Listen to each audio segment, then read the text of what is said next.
Welcome to my YouTube channel. हमारे YouTube channel में आप सभी भाइयों का स्वागत है। आज हम पुनः बिहार पुलिस एक्सप्रेस बैच जो कि तौटिल्या जीएस द्वारा चलाया जा रहा है, उससे पीडीएफ का लगातार डिस्कशन कर रहे हैं। इससे पहले हमने पॉलिटी, हिस्ट्री और ज्योग्राफी ये सभी तो समाप्त कर चुके हैं। आज हम इकोनॉमिक्स का क्वेश्चन लेके आप लोगों के बीच आए हैं, जो कि 499 नंबर से स्टार्ट होगा, यानी कि 498 नंबर तक का वीडियो जो है आप तो अपलोड कर दिया गया है। आप हमारे प्ले लिस्ट में चले जाइए। यदि प्ले लिस्ट ना मिले और इसका पीडीएफ ना मिले तो आप हमारे टेलीग्राम ज्वाइन कर सकते हैं, टेलीग्राम पर उपलब्ध है। उससे भी आप तो नहीं मिल पाए तो आप हमारे नंबर 9708867151 पर हाय लिख के SMS करें। इससे हमें पता हो जाएगा कि आप तो नहीं मिला है, तो हम आपको डायरेक्ट वे में दे देंगे। चलिए ज़्यादा समय न लेते हुए स्टार्ट करते हैं। चलिए, आज का हमारा पहला प्रश्न है, निम्नलिखित में कौन सा उत्पादन का साधन नहीं है? तो उत्पादन का साधन जो है उपभोग नहीं है, बाकी बात भूमि, पूंजी और उद्यम तीनों हैं। ठीक है, नेक्स्ट क्वेश्चन चलते हैं। आइए, निम्नलिखित में कार्यशील पूंजी कौन है? तो कार्यशील पूंजी खाद्य एवं बीज है, option number C. Next 501 number प्रश्न, भारत में कृषि की नवीनतम पद्धति कब अपनाई गई? तो भारत में कृषि की नवीनतम पद्धति जो है हरित क्रांति तो कहा जाता है, और हरित क्रांति तो अपनाया गया था 1966-67 में, ऑप्शन नंबर बी। थोड़ा सा वेट कर लीजिए, पीडीएफ हम एडजस्ट कर ली ताकि आप तो कोई तकलीफ ना हो, तो क्वेश्चन कटे नहीं और आपको आसानी से मिल जाए। दोस्तों, अगर ये अच्छा लगे वीडियो तो एक बार अपने दोस्तों के साथ जरूर शेयर कीजिएगा। चलिए, हमारे देश के किस राज्य में हरित क्रांति का सर्वाधिक प्रभाव हुआ था? तो ये पंजाब और हरियाणा वाले क्षेत्रों में अधिक प्रभाव डाला था, ऑप्शन नंबर डी। मानवीय संसाधनों में निवेश के मुख्य अंग क्या है? तो निवेश के मुख्य अंग शिक्षा, आवास, स्वास्थ्य, भोजन और कपड़ा। इसमें भोजन और कपड़ा भी जोड़ लीजिए। ये सभी जो है निवेश के मुख्य अंग है। ठीक है, नेक्स्ट में निर्धनता की माप मुख्यतः किस आधार पर की जाती है? तो निर्धनता की माप जो है आप तो आय और उपभोग दोनों आधारों पर की जाती है, ऑप्शन नंबर डी आपका करेक्ट आंसर हो जाएगा। निम्नलिखित में तीन व्यक्तियों पर निर्धनता का सर्वाधिक प्रभाव पड़ता है? तो अनाथ बच्चे पर निर्धनता की ज्यादा प्रभाव पड़ता है, विधवा पर भी, और दलित वर्ग के बच्चे पर, यानी उपयुक्त सभी ऑल आंसर इसका हो जाएगा। ठीक है, नेक्स्ट में चलते हैं। भारत के किस राज्य में बिहार की तुलना में निर्धनों की संख्या अधिक है? तो ये है उत्तर प्रदेश में। ठीक है, आपका आंसर हो जाएगा सी। बिहार में गरीबी की समस्या के निराकरण के लिए आवश्यक है। गरीबी की समस्या के लिए निराकरण जो है कृषि का विकास होना चाहिए, उचित जल का प्रबंधन होना चाहिए, पर्याप्त निवेश होना चाहिए, यानी ऑप्शन नंबर डी आपका करेक्ट आंसर होगा। नेक्स्ट में चलते हैं। कृषि के क्षेत्र में किस प्रकार की बेरोजगारी अधिक उम्र है? यानी कि पूछा जा रहा है कृषि के क्षेत्र में किस प्रकार की बेरोजगारी होती है? तो अदृश्य बेरोजगारी, क्योंकि इसमें जनसंख्या ज़्यादा होता है, बिहार की जनसंख्या ज़्यादा है, इसलिए अधिकांश जनसंख्या कृषि में ही संलिप्त रहते हैं। नेक्स्ट में चलिए, अदृश्य या छिपी हुई बेरोजगारी की समस्या का समाधान किया जा सकता है? तो कृषि विकास के द्वारा और ग्रामीण उद्योग के द्वारा, दोनों के द्वारा, ऑप्शन नंबर सी हमारा करेक्ट आंसर होगा। नेक्स्ट में चलते हैं। बिहार के ग्रामीण क्षेत्रों में पाई जाती है तो मौसमी बेरोजगारी पाई जाती है। देखिए, अदृश्य बेरोजगारी में जो है सीमांत उत्पादकता जो है शून्य होती है। सरकार ने मध्याह्न भोजन योजना लागू किया है, तो ये प्राथमिक स्कूलों में किया है। ये जो है मानव संसाधन विकास मंत्रालय के द्वारा 1995 में, आप याद रखिएगा 1995 से लागू किया जा रहा है। आइए, बिहार में गैर सरकारी संगठन के रूप में कौन सा डेयरी प्रोजेक्ट कार्य कर रहा है? तो यह है बिहार राज्य सहकारी दूध उत्पादक संघ, ऑप्शन नंबर सी। नेक्स्ट में चलते हैं, बिहार में कृषि श्रमिकों की संख्या में वृद्धि का कारण क्या है? तो वृद्धि का कारण जो है कृषि का पिछड़ापन, सहायक उद्योग धंधे का अभाव, यानी दोनों, ऑप्शन नंबर सी। बिहार में आजीविका का मुख्य स्रोत क्या है? तो आजीविका का मुख्य स्रोत जो है कृषि है। नेक्स्ट प्रश्न की तरफ चलते हैं, उत्पादन का अर्थ क्या होता है? तो उत्पादन का अर्थ होता है उपयोगिता का सृजन करना, ऑप्शन नंबर सी। पूंजी उत्पादन का कैसा साधन है? तो यह निष्क्रिय साधन है। दोस्तों, यदि पीडीएफ चाहते हैं तो आप हमारे टेलीग्राम से ज्वाइन हो जाए, जिसका लिंक डिस्क्रिप्शन बॉक्स में डाला गया है। नेक्स्ट, निम्नलिखित में कौन सी वस्तु पूंजी है? तो किसान का हल पूंजी है, ठीक है। नेक्स्ट में निम्नलिखित में कौन चल पूंजी है? तो चल पूंजी जो है खाद एवं बीज, इसके उदाहरण है चल पूंजी का। चलिए नेक्स्ट में चलते हैं, निम्नलिखित में कौन अचल पूंजी है? तो अचल पूंजी हो जाए कारखाना था भवन, ऑप्शन नंबर डी। बिहार में किन फसलों का उत्पादन होता है? तो मखाना का होता है, लीची का होता है, आम का होता है, उपयुक्त सभी का, ऑप्शन नंबर डी। भारत में मानव विकास का आधारभूत सूचक क्या है? तो औसत आयु और साक्षरता दर, जन्म एवं मृत्यु दर, प्रति व्यक्ति आय, यानी कि उपयुक्त सभी हमारा करेक्ट आंसर हो जाएगा। देखिए दोस्त, हमारी जॉब है स्टेशन से काफ़ी समीप रहते हैं, इस कारण से दोस्त ट्रेन का साउंड आप तो आएगा, तो आप थोड़ा सा उसको मैनेज करिएगा, ठीक है। चलिए नेक्स्ट क्वेश्चन की तरफ हम चलते हैं। हमारे देश के किस राज्य में साक्षरता दर सबसे अधिक है? तो केरल में जो है साक्षरता दर सबसे अधिक है। भारत सरकार की राष्ट्रीय जनसंख्या नीति की घोषणा हुई थी, यानी कि तब हुई थी, ये क्वेश्चन पूछ रहा है, तो फरवरी 2000 में हुई थी, ऑप्शन नंबर बी। उत्तर बिहार के निवासियों की गरीबी का एक प्रमुख कारण क्या है? तो बाढ़ की विभीषिका, यानी कि उत्तर बिहार में सबसे ज़्यादा बाढ़ आता है, जो कि परेशान रहते हैं लोग। स्वर्ण जयंती कार्यक्रम स्वरोजगार योजना प्रारंभ की गई थी, तो अप्रैल 1999 में प्रारंभ की गई थी, ऑप्शन नंबर बी। नेक्स्ट में, अंत्योदय अन्न योजना का आरंभ किया गया, इसका आरंभ जो किया गया 25 दिसंबर 2000, तो यानी कि इसमें 25 दिसंबर भी जोड़ लीजिए आप, ऑप्शन सी, ठीक है। नेक्स्ट में चलते हैं, संपूर्ण ग्रामीण रोजगार योजना का प्रारंभ हुआ था, तो सितंबर 2001 में, ठीक है, ऑप्शन नंबर डी। बेरोजगारी वह स्थिति है जब कोई व्यक्ति, तो क्या होता है, इच्छा एवं योग्यता के आधार पर भी काम नहीं मिलता है, उसे बेरोजगारी कहा जाता है, ऑप्शन नंबर सी हमारा करेक्ट आंसर हो जाएगा। चलिए नेक्स्ट चलते हैं, भारत में बेरोजगारी का प्रमुख कारण क्या है? तो जनसंख्या में तीव्र वृद्धि जो है बेरोजगारी का प्रमुख कारण है, option number. Next question, Bharat में बेरोजगारी का मुख्य प्रकार क्या है? तो भारत में बेरोजगारी का मुख्य प्रकार मौसमी बेरोजगारी, अदृश्य बेरोजगारी, अशिक्षित बेरोजगारी, यानी कि तीनों प्रकार की बेरोजगारी भारत में विद्यमान है। भारत में शिक्षित बेरोजगारी का प्रधान कारण क्या है? तो यह दोषपूर्ण शिक्षा प्रणाली, ऑप्शन नंबर डी। भारत के कृषि क्षेत्र में व्याप्त अदृश्य या छिपी हुई बेरोजगारी का प्रमुख कारण क्या है? तो कृषि पर जनसंख्या का अधिक होना, ऑप्शन नंबर सी। हमारे देश के किस क्षेत्र में अर्ध बेरोजगारी की संख्या सबसे अधिक है? तो ये प्राथमिक क्षेत्र में, जिसे कृषि क्षेत्र के नाम से जाना जाता है, कृषि क्षेत्र इसी तो प्राथमिक क्षेत्र के नाम से जाना जाता है। चलिए नेक्स्ट चलते हैं, बेरोजगारी का क्या दुष्प्रभाव होता है? तो निर्धनता आता है, जीवन स्तर निम्न हो जाता है, शिक्षा एवं स्वास्थ्य में गिरावट होती है, यानी कि ऑप्शन नंबर डी हमारा करेक्ट आंसर होता है। बिहार में ग्रामीण बेरोजगारी की समस्या से समाधान के लिए आवश्यक है।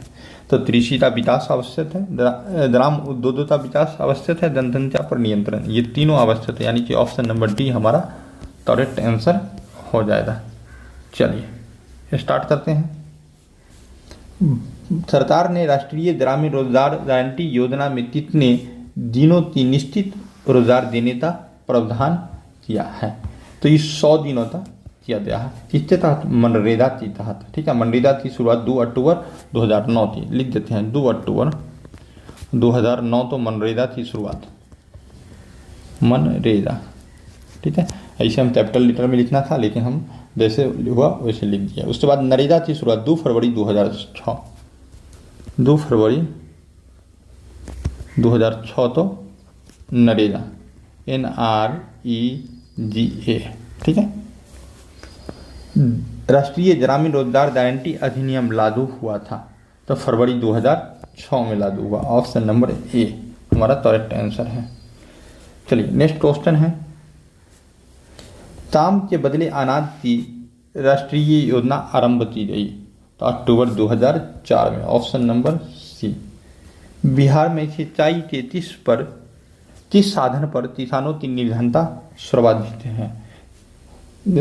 निर्भरता, निर्धनता नहीं, निर्भरता, तो कुएं एवं नलकूप पर। Option number A. निम्न में किसको प्राथमिक क्षेत्र भी कहा जाता है? तो कृषि क्षेत्र तो प्राथमिक क्षेत्र कहा जाता है, कृषि क्षेत्र तो प्राथमिक क्षेत्र कहा जाता है। सेवा क्षेत्र जो होता है तृतीय क्षेत्र होता है। ठीक है, और औद्योगिक क्षेत्र द्वितीय क्षेत्र होता है।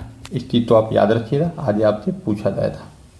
नेक्स्ट में, निम्नलिखित में देश में मिश्रित अर्थव्यवस्था है तो भारत में मिश्रित अर्थव्यवस्था है। मिश्रित अर्थव्यवस्था के जनक जो है JM कीन्स तो कहा जाता है, JM कीन्स, याद रखिएगा इस चीज को।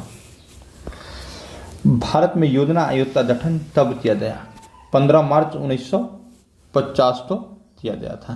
ठीक है, नेक्स्ट क्वेश्चन की तरफ चलते हैं। जिस देश का राष्ट्रीय आय अधिक होता है वह देश कहलाता है तो वह देश विकसित देश कहलाता है। Option number B. शेयर बाजार की नियामक संस्था क्या है? तो सेबी है। Option number B. सेबी की स्थापना 1990 में, 1990 में नहीं, बताइए तब हुआ था, थोड़ा सा कन्फ्यूजन हो रहा है, आप बता दीजिए तब हुआ था। सेबी का तो 1990 हम तो याद है, जिसका मुख्यालय लखनऊ में है। तो सेबी का आप लोग कमेंट करते प्लीज बता दीजिएगा।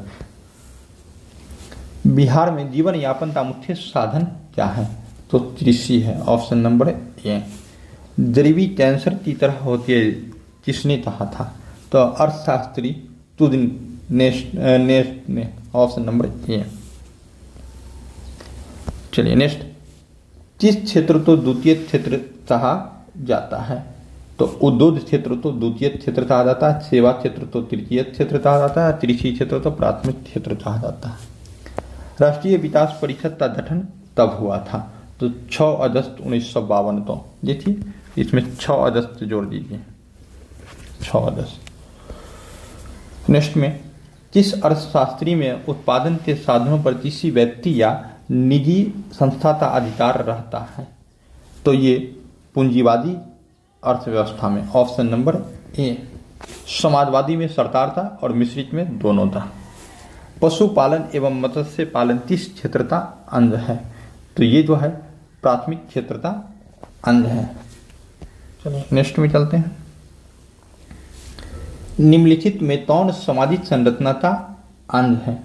तो देखिए शिक्षा एवं प्रशिक्षण, उसके बाद स्वास्थ्य सेवाएं, आवास, ये सभी है। Option number D. सामान्यतः किसी देश के विकास का स्तर किस आधार पर निर्धारित किया जाता है? ठीक है, तो ये है प्रति व्यक्ति आय पर भी, साक्षरता दर पर भी और स्वास्थ्य स्थिति पर भी। ऑप्शन नंबर डी हमारा करेक्ट आंसर हो जाएगा। चलिए नेक्स्ट में चलते हैं। समाजवादी अर्थव्यवस्था का गुण क्या है? तो समाजवादी अर्थव्यवस्था का गुण सामाजिक कल्याण है। ऑप्शन नंबर सी। बिहार के आर्थिक पिछड़ेपन प्रमुख कारण क्या है? तो उपयुक्त सभी है। Option number D. नेक्स्ट में, आर्थिक विकास की माप के लिए सबसे उपयुक्त सूचकांक क्या है? तो उपयुक्त सूचकांक जो है प्रति व्यक्ति आय है, ऑप्शन नंबर बी। बोनस भुगतान अधिनियम 30 पंचवर्षीय योजना के दौरान बना था, तो ये बना था तृतीय पंचवर्षीय योजना के दौरान, ऑप्शन नंबर सी, जो कि 1961 से लेकर 1966 तक था। ठीक है। विश्व पर्यावरण एवं विकास आयोग की स्थापना तब हुआ था। इसमें बहुत बच्चे कन्फ्यूज करते हैं, 1980 मार देंगे, लेकिन 1983 होगा। ये 1980 में हुआ था वन संरक्षण कार्यक्रम, जबकि 1986 में पर्यावरण संरक्षण कार्यक्रम, याद रखिएगा। चलिए नेक्स्ट क्वेश्चन की तरफ चलते हैं।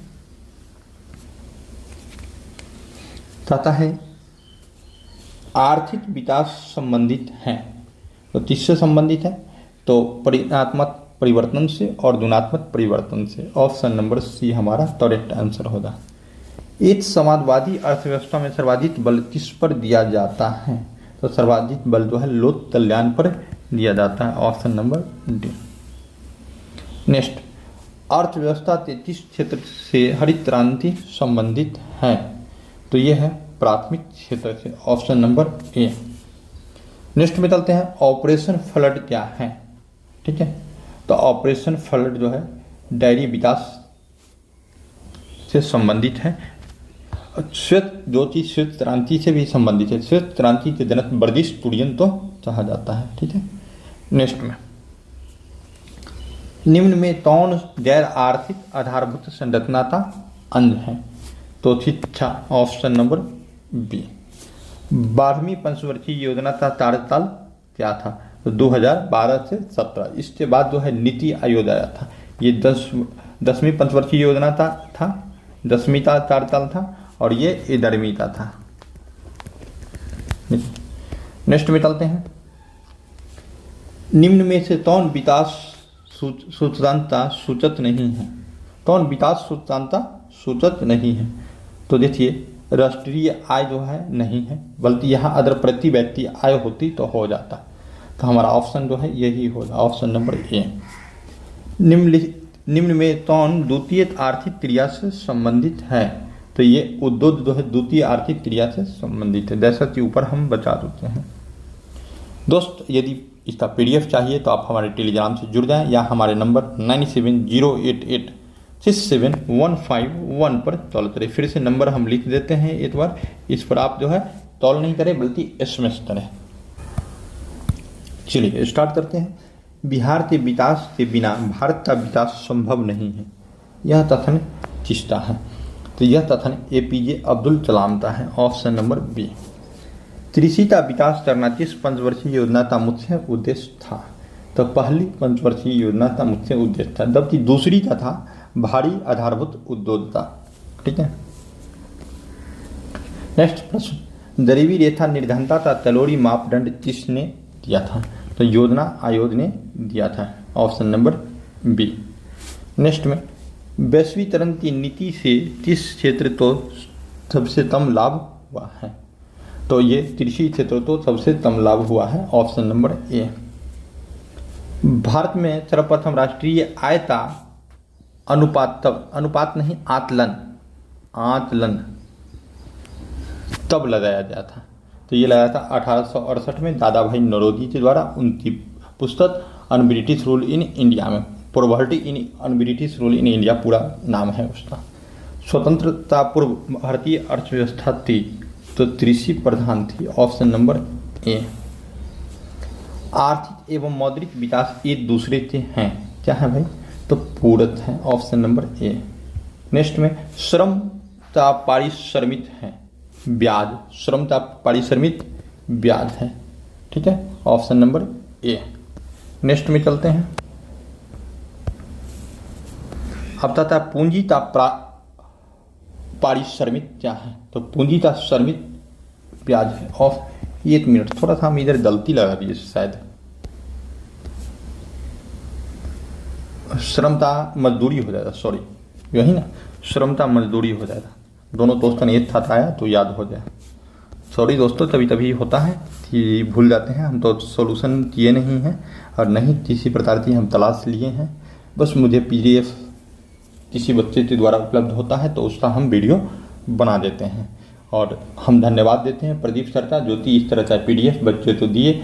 जो नहीं भी पढ़ने वाला बच्चा है, जिसके पास यानी कि पैसा नहीं है, तो वैसे बच्चे जो है उनका PDF से पढ़ सकते हैं। इसी उद्देश्य से इस वीडियो तो हम बनाते हैं। नेक्स्ट में गरीबी गरीबी तो जन्म देती ही, यह कथन किसका है? तो रेगनार्ड नर्स का है, ऑप्शन नंबर सी। विकसित राज्यों में ऊंची होती है प्रति व्यक्ति आय, ऑप्शन नंबर बी। राष्ट्रीय आय के अंतर्गत शामिल होता है वस्तु एवं सेवाओं के मूल्य, ऑप्शन नंबर बी। तुल उत्पादन एवं तुल उत्पादन में किए गए खर्च का अंतर कहलाता है, तो क्या कहलाता है? शुद्ध राष्ट्रीय उत्पाद, ऑप्शन नंबर डी। नेक्स्ट में राष्ट्रीय आय समतुल्य होता है, किससे समतुल्य होता है? तो उपभोग व्यय एवं विनियोग के योग के बराबर, ऑप्शन नंबर ए। आप तो ये समझ में नहीं आएगा, जब हम डिटेल्स से पढ़ाएंगे तो आप तो समझ में आ जाएगा। आइए, राष्ट्रीय आय की धारणा में शामिल हैं, तो राष्ट्रीय आय की धारणा में सभी शामिल हैं, ठीक है, ऑप्शन नंबर डी, यानी कि तीनों जो है शामिल हैं। राष्ट्रीय आय की गणना विधि क्या है? तो व्यवसायिक गणना विधि, उत्पादन गणना विधि और मूल्य योग गणना विधि, यानी कि तीनों आपका सही आंसर है, ठीक है। चलिए नेक्स्ट 582 नंबर प्रश्न, प्रत्यक्ष कर के अंतर्गत निम्न में से किसे शामिल किया जाता है? तो ये शामिल किया जाता है आय कर, तो ऑप्शन नंबर ए। y बराबर C प्लस आई फॉर्मूले तो 1 नहीं है, ये आई है, ये आई है। आई फॉर्मूले तो बताया था, तो professor change, option number A. Bharat में वित्तीय वर्ष कहा जाता है, तो वित्तीय वर्ष जो होता है 1 अप्रैल से लेकर 31 मार्च तक, लेकिन बैंक का वित्तीय वर्ष 1 जुलाई से 30 जून तक होता है। ये बैंक का होता है, आप तो याद रखना पड़ेगा, बैंक का होता है। भारत में राष्ट्रीय आय की गणना कौन करता है? तो केंद्रीय सांख्यिकी संगठन, यानी CSO, ऑप्शन नंबर बी। भारत की राष्ट्रीय आय का सर्वप्रथम अनुमान किसने लगाया? तो दादा भाई नौरोजी ने 1868 ईस्वी में, जो कि ऊपर आया हुआ प्रश्न था। निम्नलिखित में कौन हमारे रहन सहन के स्तर को प्रभावित करता है? तो राष्ट्रीय आय भी करता है, राष्ट्रीय आय भी करता है और प्रति व्यक्ति आय भी करता है, यानी कि, और इस तीनों में दे दिया, इनमें से सभी रहता तो सभी हम मारते, लेकिन क्या है, तो इन तीनों में से चुनने के लिए हम तो दिया, तो हम तो उपयुक्त में सबसे जो है बहुत बड़ा सही कथन लगा, प्रति व्यक्ति आय लगा। भारत के सकल घरेलू उत्पाद में किस क्षेत्र का योगदान सर्वाधिक है? तो ये जो है सेवा क्षेत्र का योगदान सर्वाधिक है। देखिए दोस्त, यदि हमारे ग्रामीण तो इस PDF वीडियो तो देख रहे हैं तो कमेंट करके उनको PDF हम फ्री उपलब्ध करवा देंगे इस हफ्ते के अंदर। जब हम आएंगे घर पे तो उनके लिए PDF एकदम निःशुल्क उपलब्ध करवाएंगे, लेकिन एक बार वो कमेंट कर दे कि वो किस एरिया से है, ठीक है। आइए नेक्स्ट में आय तथा उपभोग का अंतर क्या कहलाता है? तो आय तथा उपभोग का अंतर बचत कहलाता है, option number B. Poverty and British rule in India नामक पुस्तक किसने लिखी थी? दादा भाई नौरोजी ने लिखी थी। इसी पुस्तक में प्रति व्यक्ति आय 20 रुपया गणना किया गया था देश की।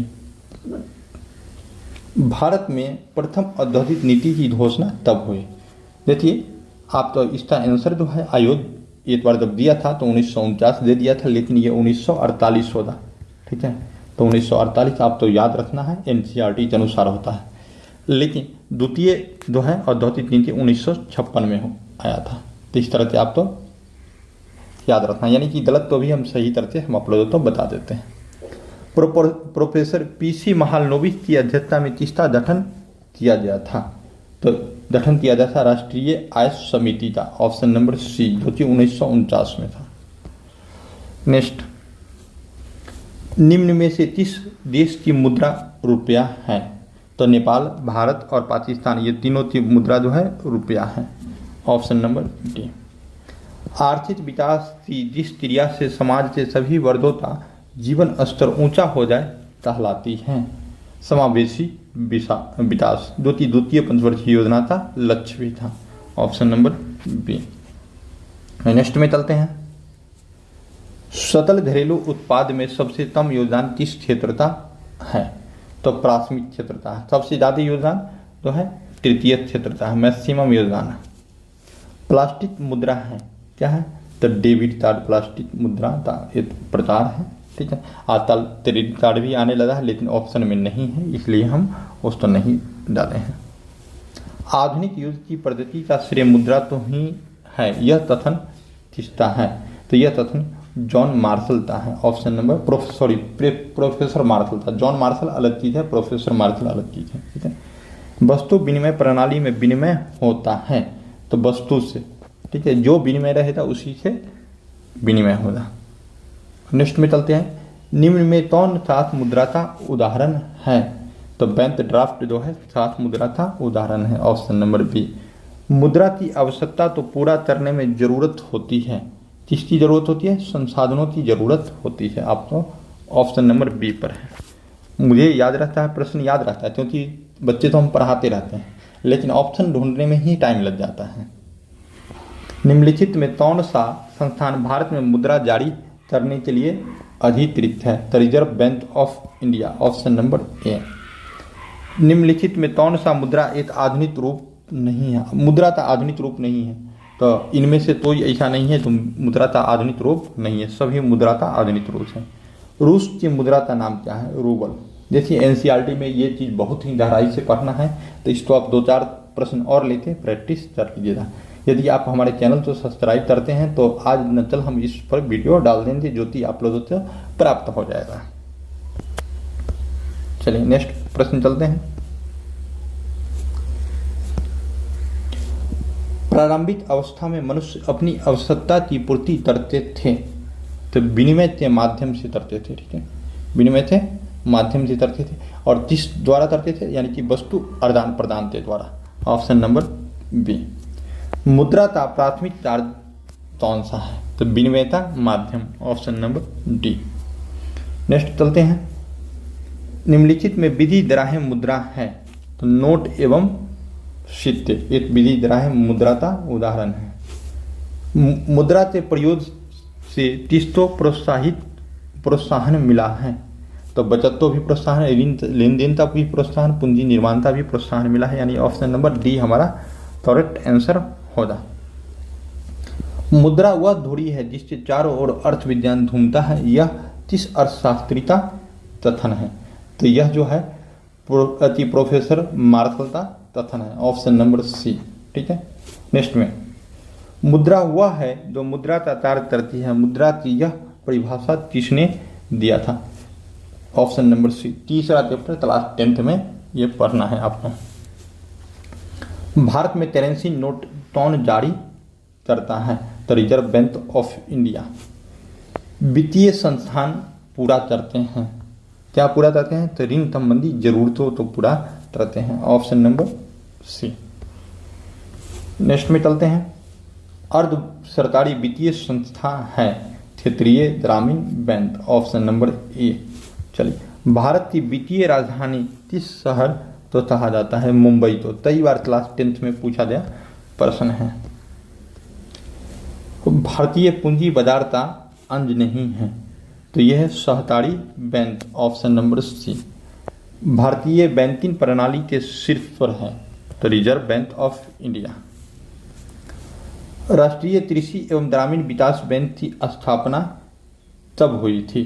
तो 1982 में हुई थी। वही क्वेश्चन जो आपसे हम पूछे थे उस समय, ठीक है। नेक्स्ट में रिजर्व बैंक ऑफ इंडिया का मुख्य कार्य क्या है? तो देखिए सात मुद्रा का नियंत्रण करना, बैंकिंग व्यवस्था का नियमन करना, सरकार का बेहतर, यानी कि ऑप्शन नंबर डी हमारा करेक्ट आंसर हो जाएगा। नेक्स्ट राज्य वित्त आयोग का गठन किया जाता है, ठीक है, तो पंचायत की वित्तीय स्थिति के पुनरावलोकन हेतु। Option number A. 19 नंबर में चलते हैं, यानी 619।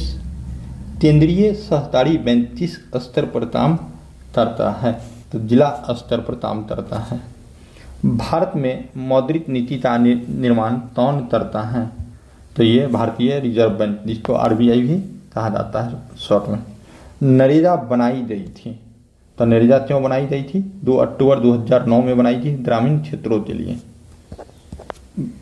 ग्रामीण क्षेत्रों में कितने बेरोजगार के लिए, ठीक है। छिपी बेरोजगारी पाई जाती है, तो ये कृषि क्षेत्र में छिपी बेरोजगारी पाई जाती है, ऑप्शन नंबर बी। नेक्स्ट में चलते हैं। नरेगा कार्यक्रम के थोड़ा सा नीचे, नरेगा कार्यक्रम के नाम के साथ किस व्यक्ति का नाम जोड़ा जाता है? तो ये है महात्मा गांधी के साथ, ठीक है।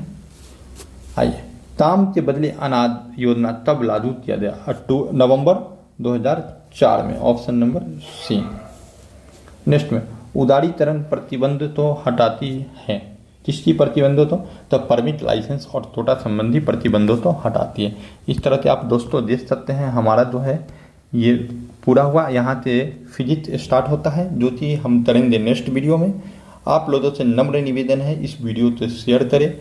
यदि पीडीएफ किसी को नहीं डाउनलोड हो पाता है तो हमारे नंबर 9708867151 पर SMS करें, ठीक है। जब आप SMS करते हैं तो अपना हाय और अपना जिला लिख के भेज दीजिएगा, हम आपको बिना कहे सुने PDF भेज देंगे, ठीक है। और आप अपने से डाउनलोड करना चाहते हैं तो टेलीग्राम पर चले जाएं। आज शाम तक पुनः भौतिक छात्रता यानी फिजिक्स का वीडियो आपका जो है उपलब्ध हो जाएगा। हम चाहते हैं कि अधिक से अधिक वीडियो आप लोगों को दें। दूसरी बात, ज्ञान बिंदु सर का जो है स्पेशल बैच आने वाला है, जो कि लगभग 500 प्रश्नों का होगा, बिहार पुलिस से संबंधित है, तो वो भी आप लोगों को उपलब्ध करवाएंगे। धन्यवाद, फिर मिलते हैं नेक्स्ट वीडियो में।